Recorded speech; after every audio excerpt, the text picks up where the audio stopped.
Assalamualaikum warahmatullahi wabarakatuh.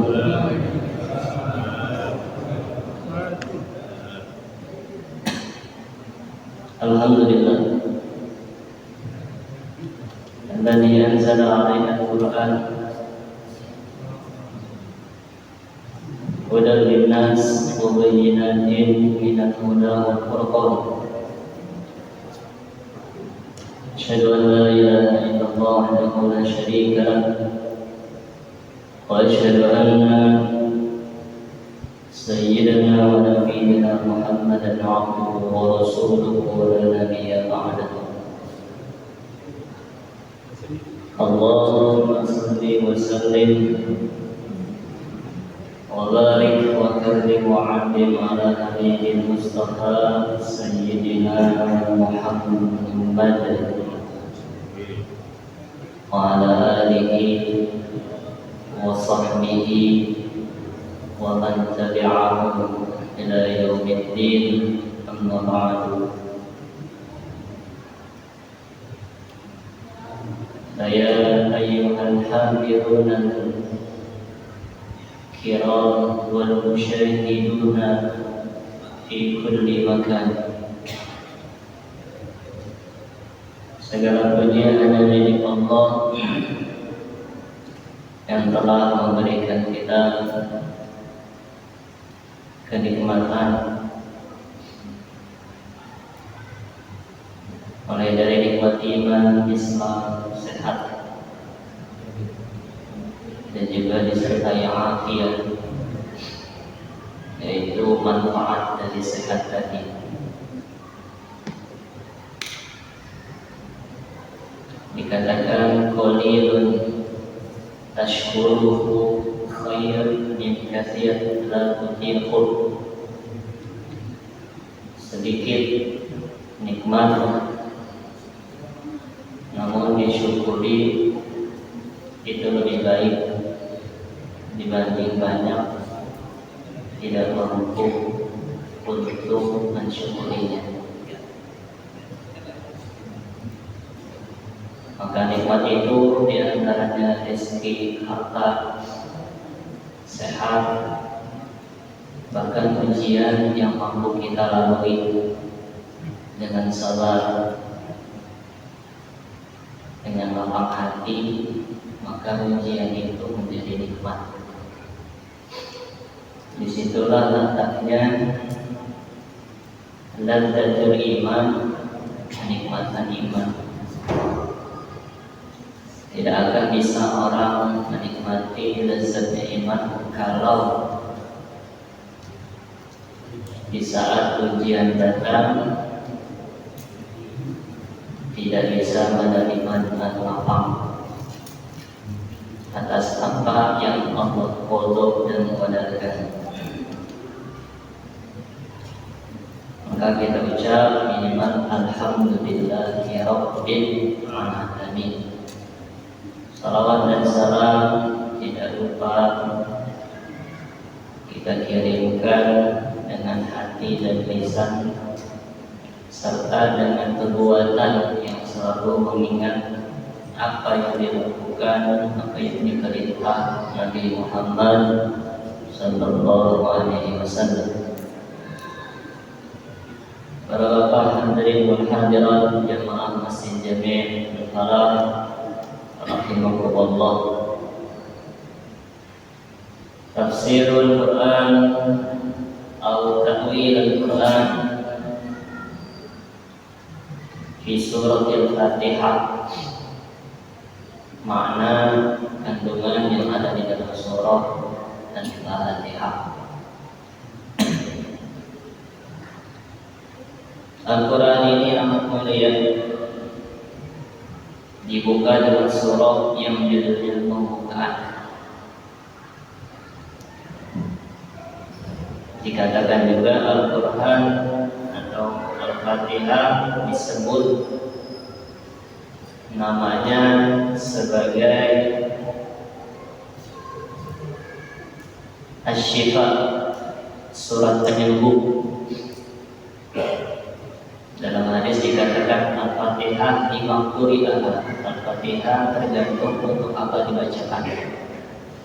Kayaknya kita sering kalau ada apa, ada yang sakit atau membuat air agar dibuat sembuhan syifa, atau mengucapkan Al-Fatihah dalam segala keadaan, mau doa Al-Fatihah, karena itu tergantung untuk apa, termasuk dikirimkan untuk yang telah meninggal dunia.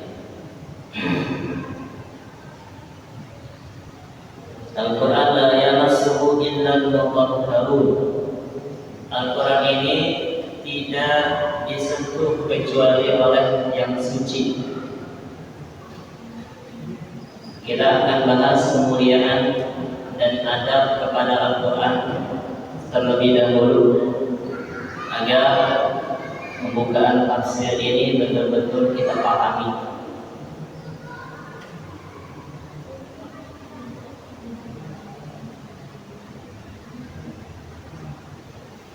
Al-Quran tidak disentuh kecuali oleh yang suci. Maka ada dalam fikih hukumnya, kalau Al-Qurannya full tanpa terjemah atau tafsir, wajib bagi kita berkeadaan tidak berhadas besar atau junub.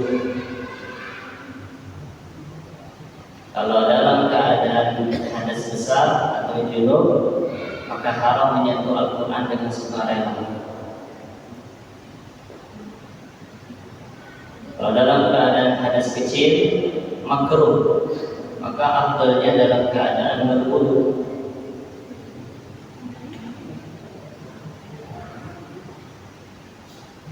Kemudian ada di dalam Al-Quran di antaranya membersihkan mulut dari bau atau najis. Biasanya makan makanan yang bau, petai, jengkol. Kalau baca Al-Quran, seandainya dia memang harus baca Al-Quran, kebetulan tak malam ada yasinan, habis makan petai jengkol, maka disirkan aja, apalagi kiri kanannya cium juga nanti. Biasanya dalam sholat, ya, habis makan. Apa aja sih biasanya yang bau petai jengkol? Nah, ikan. Iya, apa aja yang orang gak suka? Makruh mengganggu orang sholat, atau di luar sholat juga makruh. Jadi kalau habis makan petai jengkol, baca Quran, adab kepada Allah, disirkan, jangan keras-keras suaranya, apalagi menghembuskan nafas. Ya, biasanya huruf H itu udah pasti keluar. H, ya. Atau ada darah di dalam mulut, gusinya berdarah. Gusinya berdarah, haram dia lanjutin baca Quran. Umur sucikan dulu, baru. Kalau darah dari hidung, mimisan juga, karena itu hidung bagian dari hembusan bacaan. Ada namanya gunnah. Gunnah itu suara dari hidung. Nah, itu gunnah, suara dari hidung. Maka hidung, mulut bersih dari najis. Di antara najis itu darah. Kalau mulutnya berdarah atau habis muntah, muntah itu najis. Muntah itu sesuatu yang sudah ketelan keluar lagi. Kalau masih di gigi nyelip, bukan muntah. Biarpun udah bau banget, tetap itu bukan najis karena belum ke perut, belum melalui tenggorokan.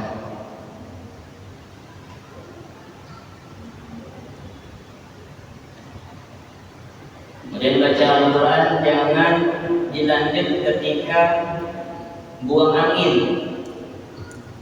Ya, lagi ngaji, kentut, stop bacanya. Udah ada ancang-ancang nih, biasanya orang merasakan mau kentut. mau keluar nih, stop, cari tempat berhenti yang ahsan kalau bisa. Tapi kalau memang udah terlanjur, orang nggak bisa nahan kadang, bro, stop di mana angin itu keluar. Kalau tetap baca makruh, kalau sengaja haram, bisa dosa.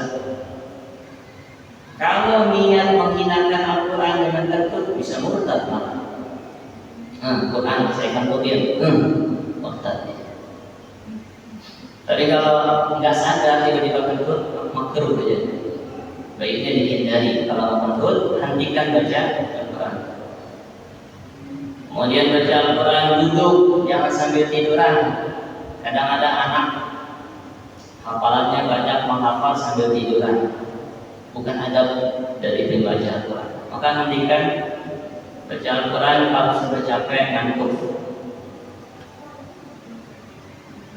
Kemudian adab yang lain, menutup aurat, suci dari hadas dan najis. Menutup aurat, apakah boleh baca Al-Quran nggak pakai celana panjang? Boleh. Hanya makruh. Makruh itu ditinggalkan lebih baik. Maka lebih baik tutup aurat, minimal tutup aurat. Maka bagi perempuan, ibu-ibu, afdal pakai mukena. Kemudian juga yang menambah pahala adalah menghadap kiblat. Jadi kalau kita yasinan atau tahlilan atau syukuran, ada pembacaan Al-Quran, cari yang menghadap kiblat. Nah, itu afdal nanti dia. Tapi jangan semuanya juga nanti numpuk di situ. Ya, kalau bisa itu menambah pahala membaca Al-Quran. Dan bertambah pahala kalau dia yakini itu berpahala. Tapi kalau nggak yakin berpahala, nggak tahu, nggak jadi keutamaan begitu. Kemudian berhenti ketika mau muak. Lagi ngaji ngantuk. Biasanya ngantuk itu datang pas ngaji. Wah, gitu. Stop bacaan. Jangan sambil dibaca Quran inna jalan. Jangan. Haram kalau sengaja, makruh kalau nggak sengaja. Kemudian ta'awud di awal, a'udzu billahi minasyaitonir rajim. Sunnah setiap membaca Al-Quran. Bismillah, enggak semua ayat Quran sunnah baca bismillah. Kalau ta'awud, iya, semua ayat sunnah membaca a'udzu billahi minasyaitonir rajim. Al-isti'adah, namanya isti'adah. Yusannu lima quri Al-Quran, disunnahkan tatkala mau membaca Al-Quran. Adapun bismillah, afdalnya sunnah di awal surah, kecuali surah At-Taubah. Kemudian kalau di tengah surah tidak sunnah baca bismillah, apalagi ayatnya tentang adab. Ayat tentang azab. Apa contohnya? Wujuhun yawma idin musfirah. Kata fa idza ja'atis sakhah, kalau datang hari kiamat atau datang hari ditiup sakhah. Yauma yafirrul mar'u min akhihi, hari di mana lari orang dari keluarganya, saudaranya, ummihi wa abi, dari bapak ibunya, wa sahibatihi wa bani, lari dari istri anaknya. Kenapa lari? Takut dimintai tanggung jawab. Takut dimintai tanggung jawab. Jadi sebab larinya karena yang namanya kita hidup, kita sudah berusaha untuk tanggung jawab. Namun ada sifat-sifat basyariyah, al-ghafiliyah, manusia lalai.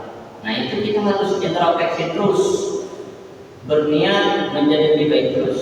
Maka kalau kita berniat nggak dolim ke ini, ke itu, ke ini, ke itu, rencanakan untuk diselesaikan permohonan maafnya atau permusuhannya, rencana diselesaikan, baru dia terlepas dari kezaliman tadi, nggak dituntut. Tapi kalau nggak ada niat, maka nggak akan selamatkan. Tadi ayat itu tidak bisa baca Bismillahirrahmanirrahim menceritakan siksa. Maka kalau kita tidak mengerti makna ayat pertengahan, tidak sunnah baca Bismillah. A'udzubillahi minasyaitonirrajim saja. Oke, dalam sholat kadang imam pada pertengahan surat tidak memulai dengan Bismillah. Kemudian yang menambah pahala membaca Al-Quran, ada jangan ngobrol sambil baca Al-Quran. Lagi ngaji diajak ngobrol, lagi ngaji sambil ngobrol, lanjut ngaji lagi, ngobrol lagi, ngaji lagi, ngobrol lagi, terus haram memainkan kalam Allah atau firman Allah yang ada dalam Al-Quran. Kemudian tidak terburu-buru tartil, warattilil Qur'an tartila, baca Al-Quran secara tartil. Kemudian sesuai urutan surah, sesuai urutan surat kalau bisa. Makanya kalau nanti yang khatam sampai An-Nas, sudah baca Al-Quran khatam sampai An-Nas, afdol dilanjut dulu sampai Al-Fatihah, makruh selesai sampai An-Nas. Seolah berniatnya selesai baca Al-Quran, tidak baca lagi. Jadi ada dari ulama, ketika orang baca Al-Quran, minal jinnati wan nas, jangan sadaqallah, tapi lanjut Bismillahirrahmanirrahim, Fatihah, waladhdallin, amin, selesai. Dengan niatan dia akan melanjutkan kembali tilawah Al-Quran tadi.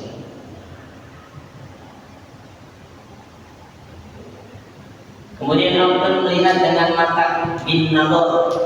Kita baca Al-Quran, lihat. Biarpun hafal, Yasinan, lihat, ada pahala matanya, ada pahala melihat. Apalagi ayatnya dipegang. Jadi semakin banyak anggota tubuh yang ikut campur dalam ibadah, semakin banyak pahalanya. Tegak duduknya, enggak senderan nyari tiang, nyari tembok. Jadi semakin banyak yang lelah karena ibadah, semakin banyak pahalanya.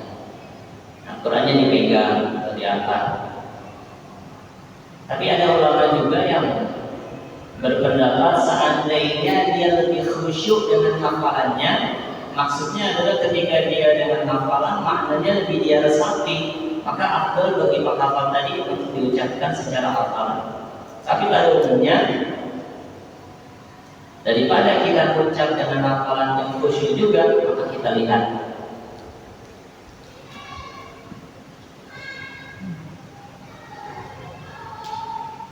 Terakhir, tidak membaca di tempat yang ingat kotor, di pasar baca Quran, tidak ada. Di tempat-tempat yang kotor, tempat sampah, ya. Kemudian di kandang hewan, usahakan jauh dari tempat-tempat ini. Kamar mandi, ya, kamar mandi, tempat sampah, kandang hewan, pinggir jalan. Seandainya terlihat tempat-tempat tersebut tidak terhormat, itu min adabil Quran. Kita masuk pada surah Al-Fatihah. Bismillahirrahmanirrahim. Menghafal Al-Quran itu tidak wajib kecuali satu surah Al-Fatihah, wajib dihafal. Menghafal Al-Quran tidak wajib, karena tidak wajib menghafalnya. Orang yang bisa hafal pahalanya luar biasa. Bahkan dikatakan bisa memberikan syafaat kepada keluarganya kalau dia hafal dengan niat lillahi ta'ala. Iqra'ul Qur'an fa innahu ya'ti yawmal qiyamah syafi'an li ashabi. Bacalah Al-Quran karena Al-Quran akan datang di hari kiamat sebagai penolong bagi para pembacanya. Jadi kalau kita baca Al-Quran niat lillah, maka Al-Quran itu akan jadi penolong kita. Syafaat yang besar ada dua. Satu dari Al-Quran dari Al-Quran, yang kedua dari Nabi Muhammad SAW. Maka kalau tadi memungkinkan tilawah, baca Al-Quran. Kalau tidak memungkinkan, di jalanan, di kendaraan, bacanya salawat. Ya. Salatullah, salamullah, apa aja yang hafal. Nah, dengan ingat Nabi Muhammad ya. Salawat itu memang ibadah lisan dan hati. Kalau lisannya aja dia paham lisan. Kalau hatinya ikut ingat, maka Nabi Muhammad juga ingat. Bagaimana ingat Nabi Muhammad? Ingat yang berhubungan dengan Nabi. Bapak pada Allah ingat makam Nabi seperti apa?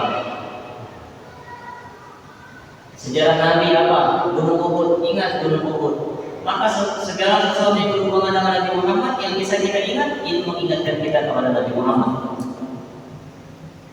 Karena Nabi Muhammad tidak ada gambar, tidak ada bayangan, kecuali orang-orang mulia yang diberikan izin oleh Allah bermimpi liqa'un Nabi, bertemu Nabi Muhammad SAW. Dan seandainya orang itu sudah bermimpi Nabi pun dia nggak akan cerita. Kenapa? Dia menyembunyikan kemuliaan yang Allah berikan. Kalau dia pamerkan alamatnya nggak akan mimpi lagi. Misal orang habis mimpi ketemu Nabi itu benar-benar hak. Karena setan dikatakan tidak bisa menirukan Nabi Muhammad, maka dia mimpi Nabi Muhammad dia pendam agar bisa terus-terus bertemu Nabi. Walau finniyam, biarpun di dalam tidurnya. Man yarani fil manami, kata Nabi, siapa melihatku di dalam mimpi, faqad yarani haqqan, dia benar-benar lihat. Nabi ngomong apa benar-benar itu. Sallallahu alaihi Nabi Muhammad. Itu kalau Allah berikan kemuliaan.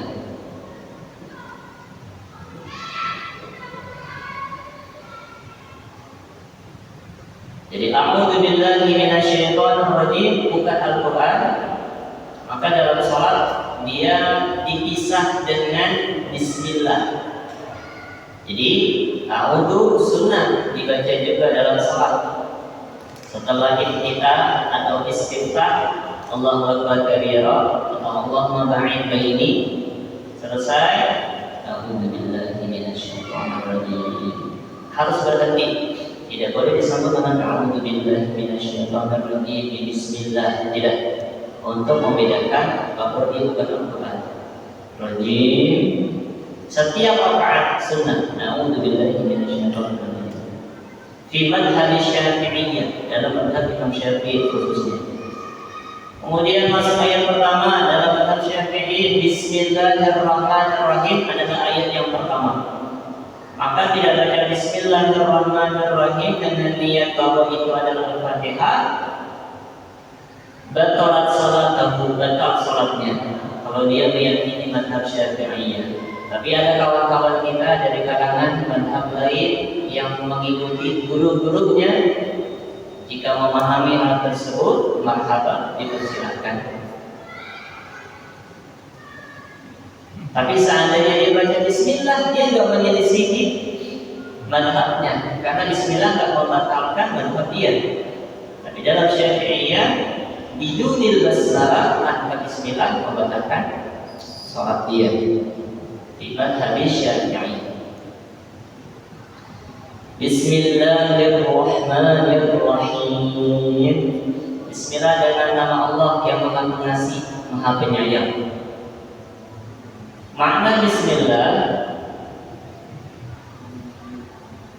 bukan hanya sekedar kita mengucap pengasih penyayangnya Allah. Maka lebih dalam ketika kita dalam sholat mentadabburi makna Bismillah dengan cara bahwa kita nggak akan bisa melakukan sholat ini kecuali dengan nama Allah pengasih penyayang terhadap kita. Jadi ketika baca Bismillah, ini kalau sholatnya khusyuk ya, nggak ngelamun kemana-mana, nggak mikirin dagangan, nggak mikirin bisnis, nggak mikirin kendaraan, nggak mikirin kerjaan. Bismillahirrahmanirrahim. Saya nggak bisa sholat kalau bukan karena Allah ini. maka itulah paling khusyuknya memaknai ayat. Memang khusyuk tingkat bawahnya adalah yang penting dia menyadari dia baca bismillah, membayangkan hurufnya.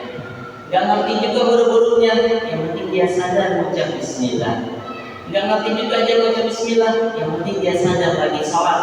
Itu minimal khusyuk, sadar lagi sholat. Dibanding mikirin yang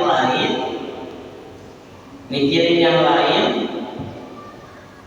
ya saya pernah sampaikan di sini di khutbah Jumat kemarin bahwa yang membuat sholat tidak khusyuk adalah kasirul hajat, kebanyakan hajat, kebanyakan keinginan di dunia, kebanyakan kepengenan yang ingin dia capai, sehingga muncul di dalam sholat. Lagi sholat Allahu Akbar, Allahu Akbarnya khusyuk, habis itu hilang udah. Mikirin dagangan dan salahnya lagi dia nikmatin itu terus bersambung sampai rakaat kedua, ketiga, keempat sadar-sadar Assalamualaikum warahmatullahi wabarakatuh, habis khusyuknya. Maka kalau kita pikirannya kemana-mana, pastikan saat kita mikir kemana-mana, balik lagi saya lagi sholat, gitu aja. Kalau cara saya, karena saya tugas imam, maka khusyuknya ditambah lagi, yaitu mikirin makmum. Jadi jangan sampai ada yang deheng lagi baca surat.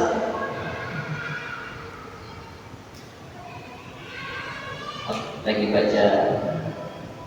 baca Al-Kahfi. Ayat ke biasanya 10 selesai, saya tambahin 11, 12, dari deheng. Kalau dia deheng niat untuk menegur, batal dia. Maka saya menghindari orang yang melakukan sesuatu yang bisa membatalkan. Biarpun dia tidak tahu, maka ketika nanti dia tahu, sholat tersebut batal. Tahunya 5 tahun kemudian, maka sholat 5 tahun yang lalu batal. Jadi memang sesuatu yang kita belum tahu nggak jadi hukum, tapi ketika tahu repot kita pulangnya. Maka kita diwajibkan terus belajar. Termasuk ucap subhanallah. Ya, kalau sholat imamnya lupa,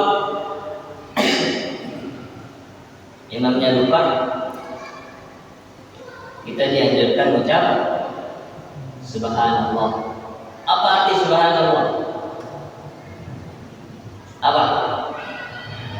Maha suci Allah. Artinya Allah maha suci dari lupa, dari lalai. Harusnya ketika mengucap subhanallah bukan niat untuk benerin atau ngingetin imam. Lalu untuk apa dong? Makna niatnya yaitu untuk mensucikan Allah. Jadi hadapannya ke Allah. Cuman kebanyakan kita kan, bukan kebanyakan, mungkin hampir seluruh orang paham subhanallah ingetin imam, padahal bukan subhanallah mam, bukan. Subhanallah maha suci Allah, dia ke Allah. Lihat imam lupa, subhanallah maha suci Allah, tidak mungkin Allah lupa, karena dia menyaksikan imamnya lagi lupa. Subhanallah. Jadi sehingga mengucap subhanallahnya nggak maksain untuk imam ngikutin subhanallah dia. Ini imam tahiyat kedua, tahiyat pertama berdiri aja, bukannya duduk. Punya subhanallah, bukan maksain subhanallah dia dalam fikihnya. Makanya ngikut berdiri.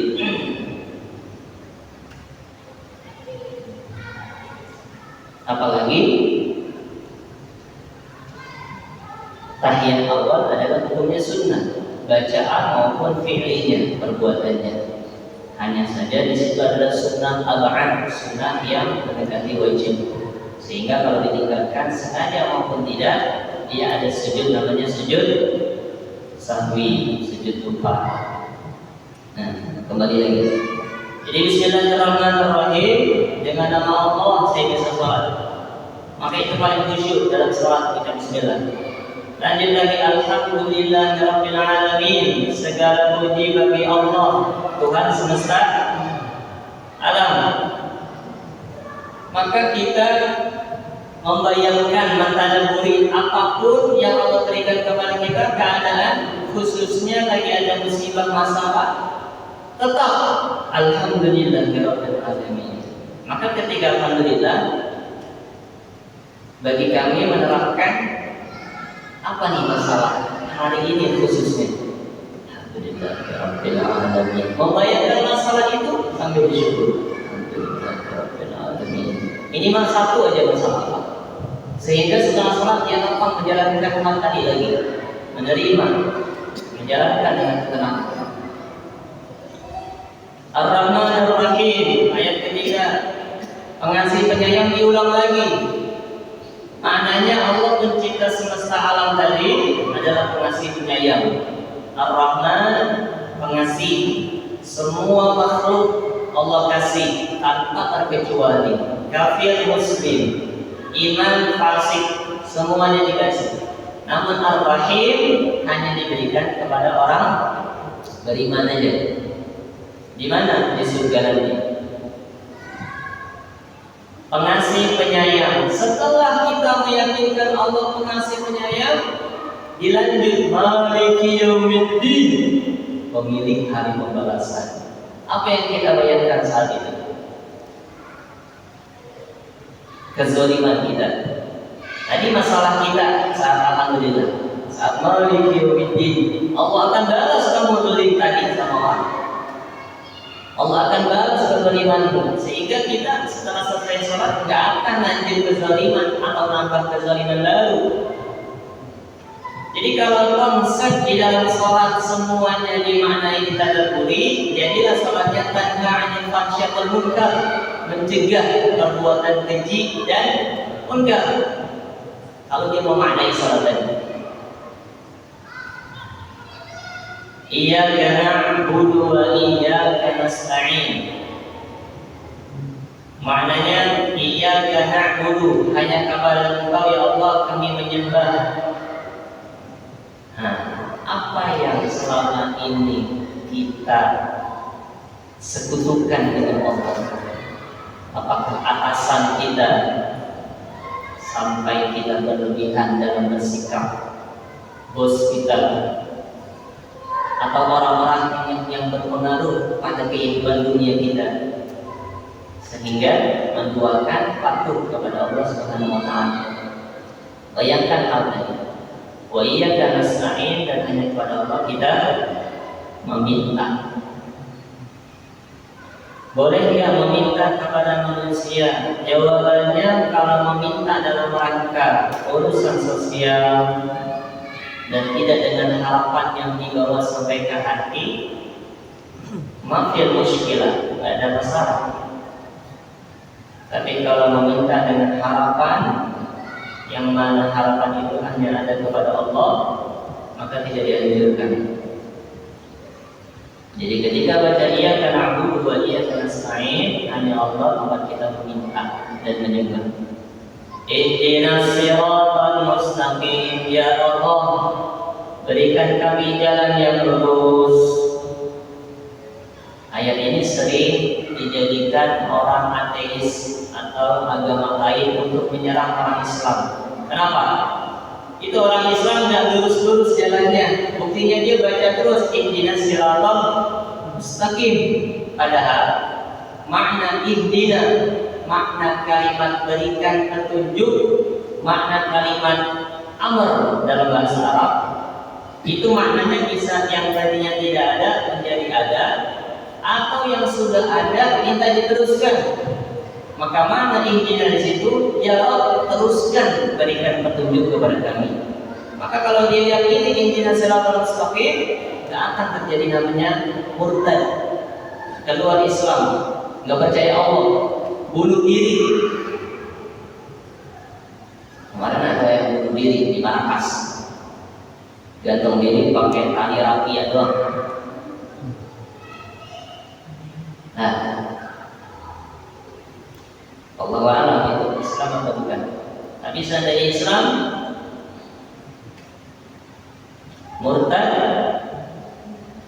finnar, masuk neraka, khalidina fiha abada, kekal dia di neraka. Kenapa? Karena dia udah gak percaya lagi adanya Allah untuk ngasih dia rezeki, untuk ngasih dia jalan keluar dari masalahnya. Murtad dia. Hanya saja karena dia tidak melafazkan kemurtadannya, seandainya di Islam masih tetap dimakamkan, disolatkan secara Islam. Karena masih ada dugaan barangkali sebelum detik-detik bunuh diri dia sempat nyesel. Cuman karena udah terlanjur aja jatuh dia tergantung. Itu kemungkinan yang ulama katakan. Maka maknai ketika baca ihdinas siratal mustaqim, berikan jalan yang lurus. Ya. Apalagi kalau model kita kan sering banget bengkok-bengkok masih. Urusan-urusan dunia, ya khilaf-khilaf dalam kewajiban.